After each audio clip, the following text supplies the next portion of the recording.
Your throat is dry. Ahead of you, a stream cuts through the rocks, clear as glass, moving fast over smooth stones.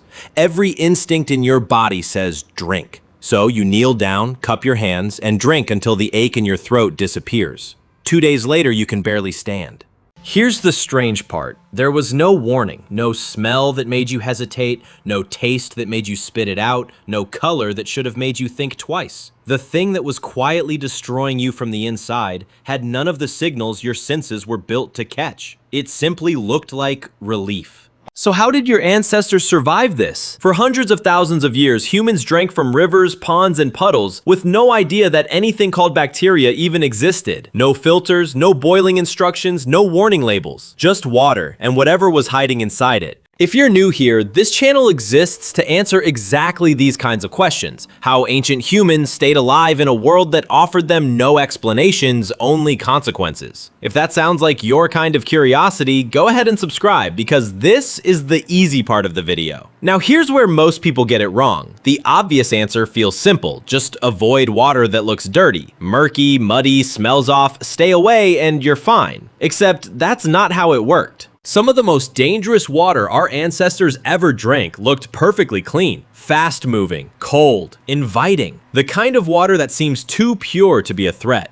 And yet, it could carry the exact same invisible danger as a stagnant, foul-smelling puddle. Which means the eyes were useless here. The nose was useless. Every natural warning system evolution gave your body simply didn't apply to this particular enemy. So if sight and smell couldn't protect them, what did?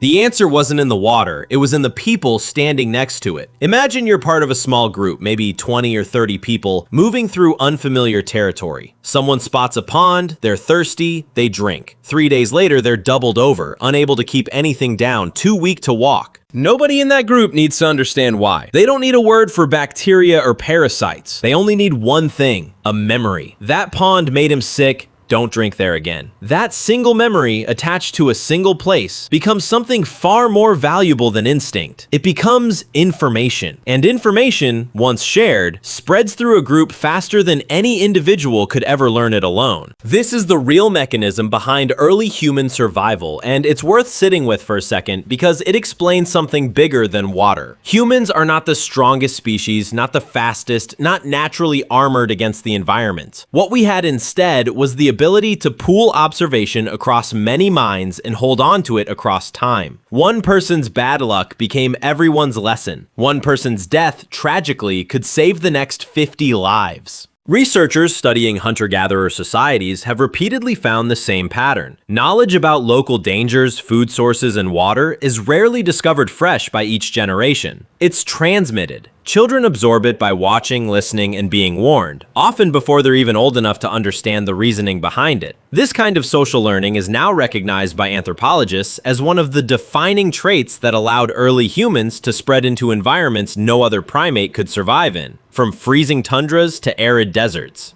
But this system had limits, and it's important not to romanticize it. Group memory only worked at the speed of experience. If a source had made someone sick once, it might be avoided for years, even if conditions had since changed. If a new water source hadn't been tested yet, someone still had to be the first to find out the hard way. Over time, though, this collective memory started to sharpen into something more specific than just that spot made someone sick. People began noticing patterns in the water itself.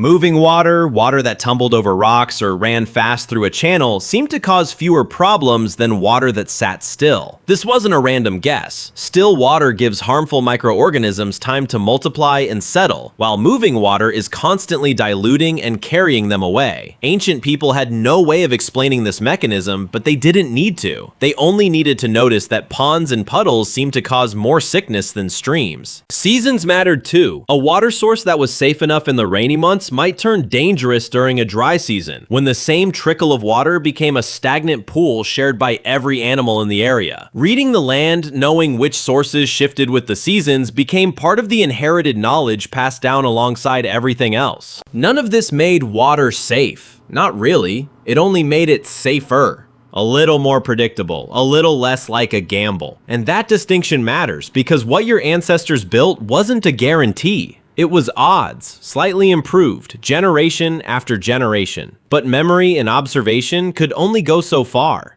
At some point, humans stopped just avoiding danger and started fighting back against it directly, and that meant heat. We know today that boiling water is one of the most effective ways to kill the pathogens hiding inside it. High temperatures break down bacteria, parasites, and other microorganisms that no amount of careful watching could ever fully protect you from. But here's the problem your ancestors faced. For most of human history, there was no pot, no clay vessel that could survive being placed directly over a fire. So how do you boil water without anything to boil it in? The answer is a technique archaeologists call stone boiling, and it's one of the more elegant solutions early humans ever came up with. Here's how it worked. Stones were heated directly in a fire until they were intensely hot. Then, using sticks or tools, those glowing stones were dropped into a container of water, sometimes a hollowed out log, sometimes a tightly woven basket, sometimes a pit lined with hide. The heat transferred from stone to liquid, raising the temperature enough to kill off many of the dangers living inside it. This wasn't guesswork. Experimental archaeology, where researchers physically recreate ancient techniques to test their effectiveness, has confirmed that stone boiling can bring water to a rolling boil. And sustained boiling is exactly what's needed to neutralize most waterborne pathogens. In other words, this wasn't a myth or a folk story. It actually worked, using nothing but fire, rock, and patience. But let's be honest about the cost. Heating enough stones to boil a meaningful amount of water took time, effort, and fuel that wasn't always available. You try boiling an entire river using nothing but a handful of hot rocks and a stick to move them with. It doesn't scale. So this wasn't something ancient people did every single time they drank. It was a tool reserved for moments when the risk was high enough to justify the effort. Unfamiliar territory, questionable sources, or water that had already made someone sick before. The rest of the time, they simply relied on the older system: memory, observation, and hoping the pattern held. Eventually, staying near a water source stopped being an option. Hunts led people miles from the nearest stream. Seasonal migration meant crossing stretches of land with no water at all for days. And that created a new problem entirely. It wasn't enough to know where safe water was. You had to bring it with you. This forced a new kind of invention, one that had nothing to do with purifying water and everything to do with carrying it.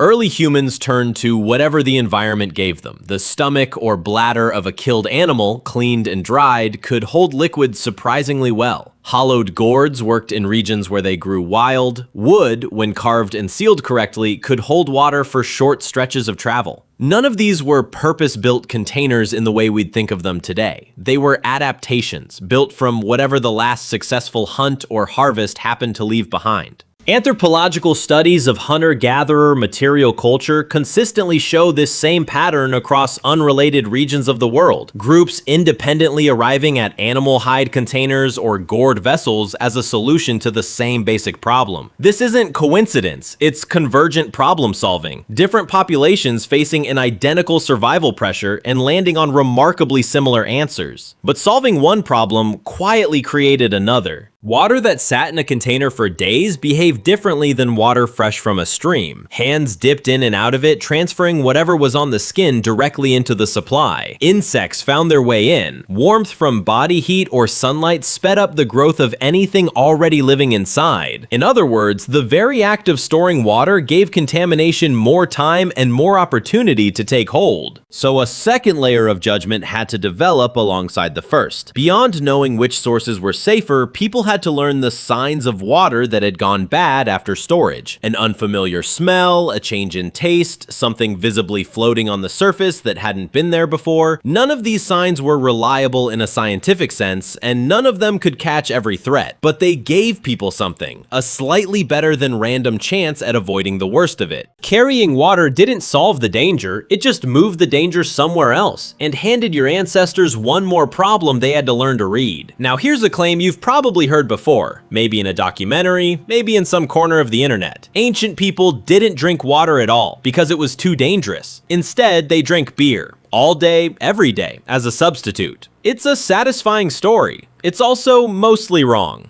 Let's start with what's actually true. In ancient Egypt and Mesopotamia, beer wasn't a luxury or an occasional indulgence. It was a staple. Written ration records from these civilizations show beer being distributed to laborers as a standard part of daily pay, alongside bread. So the idea that beer was deeply woven into daily life isn't the myth. That part checks out. The myth is the reasoning behind it. The popular version claims people drank beer instead of water because they somehow knew water was contaminated and beer wasn't. But that requires a level of scientific understanding nobody had at the time. Nobody in ancient Mesopotamia understood microorganisms. Nobody was choosing beer over water based on germ theory because germ theory didn't exist yet. What actually happened is both simpler and more interesting. The fermentation process, whether people understood it or not, changed the water. The brewing process involved boiling, which killed off pathogens before fermentation even began. Then, fermentation itself created an environment, slightly acidic, alcohol present, that was harder for many harmful microorganisms to survive in. The result was a drink that was, quite by accident, safer than a lot of untreated water sources. Nobody in ancient Egypt sat down and reasoned through microbiology to arrive at this. They simply noticed, generation after generation, that people who drank this fermented grain beverage got sick less often than people drinking straight from questionable sources. That observation repeated itself often enough to become tradition, then diet, then culture. This is worth pausing on because it's a pattern you've now seen twice in this video. Stone boiling worked without anyone understanding heat kills bacteria. Beer worked without anyone understanding fermentation creates a hostile environment for pathogens.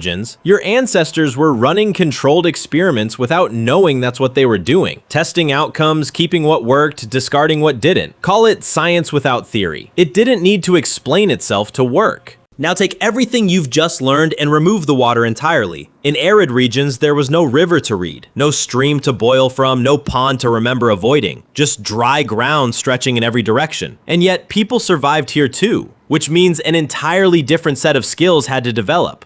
Without visible water, ancient people learned to read the land itself for clues. A patch of vegetation growing unusually thick and green in an otherwise dry landscape often signaled moisture beneath the surface. Animal tracks converging toward a single point rather than spreading randomly suggested a destination worth following, because animals need water just as urgently as humans do. In dry riverbeds, where a stream had once flowed but now sat empty, digging down into the sand could reveal water still moving beneath the surface, filtered naturally by layers of earth. This technique, digging what's sometimes called a seep well, is documented among desert-adapted hunter-gatherer groups and remains a viable survival method studied by ethnographers today. But every one of these strategies carried a hidden risk. Following animal tracks toward water didn't just lead you to a resource. It could lead you directly into the path of whatever predator had the exact same idea. Water sources in dry regions become natural convergence points for prey and predator alike, meaning the search for survival could just as easily end in an ambush. And then there was the worst case scenario.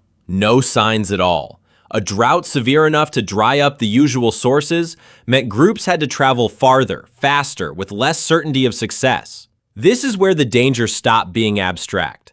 Dehydration doesn't just make you thirsty. It measurably impairs brain function, affecting concentration, judgment, and reaction time. Someone dangerously dehydrated is more likely to make poor decisions, including drinking from a source they would normally know to avoid. This creates a vicious cycle. The thirstier you become, the worse your judgment gets, and the worse your judgment gets, the more likely you are to reach for exactly the wrong water at exactly the wrong moment. There was no magic immunity here, no special resistance passed down through generations. People who made the wrong call in this spiral often didn't survive it. This wasn't a rare exception. It was simply one of the ordinary ways prehistoric life could end. Let's be clear about something. Your ancestors had no special immunity, no hidden gene protecting their gut, no instinct that whispered danger before it struck. They got sick. Many died. Not from weakness, from the same invisible threat you'd face today, drinking from that same stream, with none of these lessons in your head.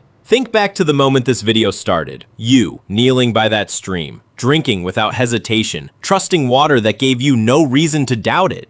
Now picture someone standing in that exact spot 10,000 years ago. Different clothes, different tools, same thirst. The only real difference between the two of you isn't your body, it isn't your senses. It's what's sitting behind your eyes right now. A small piece of knowledge that says, wait, that one isn't safe. That knowledge didn't come from nowhere. It came from someone who got it wrong first. Someone who drank, got sick, and became the lesson instead of the survivor. Multiply that by thousands of years, thousands of small tragedies, each one sanded down into a warning simple enough to hand to a child. Don't drink there. Go around. Follow me. Honestly, if I'd grown up in a group where the oldest woman pointed at a puddle and said no, I wouldn't have asked why. I would have just listened. That's not blind obedience, that's survival compressed into 4 words, built from a price someone else already paid. Now go turn on a tap, watch the water come out clean, cold, unremarkable. It asks nothing of you, no hesitation, no memory of danger, no ritual of caution passed down from someone older. That silence is not the absence of a lesson, it's the end result of one, thousands of years in the making, finally paid off.